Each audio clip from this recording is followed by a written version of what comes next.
प्रिय दर्शकों, मैं आपका धन्यवाद करता हूं इस वीडियो को देखने के लिए। मैं आचार्य विकास आपके साथ। और इस समय हमारे भारत देश में जो एक विशेष परिस्थिति चल रही है, काले धन को लेकर एक हाहाकार मचा हुआ है पूरे देश में। इस संदर्भ में बाइबल क्या कहती है, मैं आपके सामने रखना चाहता हूँ। परमेश्वर का वचन बताता है, इब्रानियों की पत्री उसका 13 अध्याय 5 में लिखा है, तुम्हारा स्वभाव लोभ रहित हो और जो तुम्हारे पास है उस पर संतोष करो। ये कितनी इंपॉर्टेंट वर्ड्स लिखी है। इंग्लिश में लिखा है, keep your life free from love of money. अपने आप को धन के प्रेम से दूर रखो, ऐसा बाइबल हमें बताती है। एक और महत्वपूर्ण वर्ष में आपके सामने पढ़ना चाहूंगा।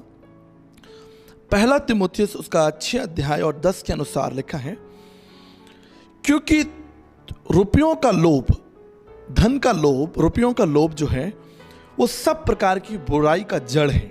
और सबोपदेश की पुस्तक उसके 5 अध्याय 10 में लिखा है, जो रुपयों से प्रीति रखता है वो रुपयों से तृप्त ना होगा। ये 3 महत्वपूर्ण वचन मैंने आपके सामने रखे।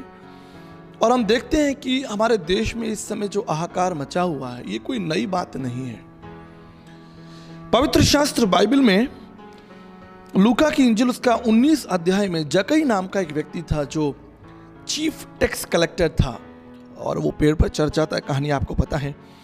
जब यीशु मसीह वहां से निकलते हैं और जक्कई से कहते हैं, जक्कई आज मैं तुम्हारे घर जाऊंगा, और जक्कई के साथ वो भोजन करते हैं, खाना खाते हैं, तो वहां पर एक बहुत बड़ा चमत्कार होता है।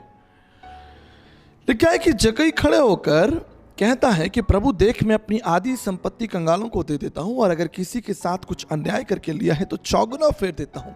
यानी काला धन सिर्फ आज के परिवेश में नहीं है। हम देखते हैं कि बाइबल के समय में जब वो जक्कई था, उसके पास में भी काला धन था। लेकिन आप दोनों ही सिचुएशन को आप अंतर करके देखिए। यीशु मसीह को जक्कई के घर कोई छापा नहीं मारना पड़ा, या सरकार को छापा नहीं मारना पड़ा। लेकिन जब यीशु मसीह उनके घर पर आए तो खुद ही उसने अपना काला धन निकाल कर प्रभु के सामने रख दिया।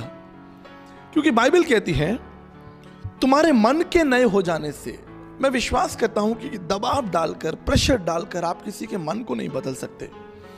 इस संदर्भ में श्वेताश्वर उपनिषद 5 अध्याय 13 में भी लिखा है, विश्वसिकम परिवेष्टारम ज्ञात्वा देव मुच्यते सर्वपाश। समस्त जगत को सब ओर से घेरे एक अद्वितीय परमेश्वर को जानकर मनुष्य सब बुराइयों से, बंधन से, झूठ से मुक्त हो सकता है।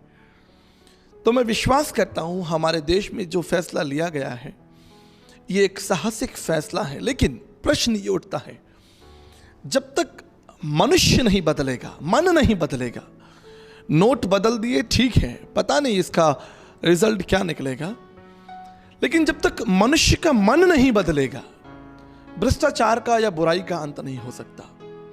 इसलिए मनुष्य के लिए जरूरी है कि वो ईश्वरीय सहायता ले। ईश्वरीय सहायता के द्वारा, परमेश्वर की सहायता से हमारे देश से काला धन हो या कोई भी समस्या हो, बाइबल कहती है, सत्य को जानो, सत्य तुमको स्वतंत्र करेगा, सत्य तुमको आजाद करेगा।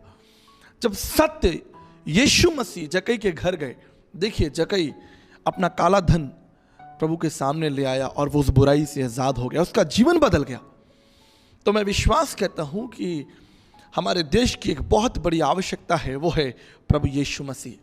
अगर प्रभु यीशु मसीह हमारे मनों में आए तो मैं विश्वास करता हूं हर बुराई अपने आप उसके जीवन से चली जाएगी।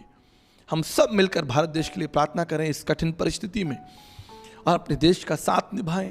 प्रार्थना करते रहें कि न केवल नोट बदले जाएं, लेकिन लोगों के मन भी बदले जाएं। मे द लॉर्ड ब्लेस यू।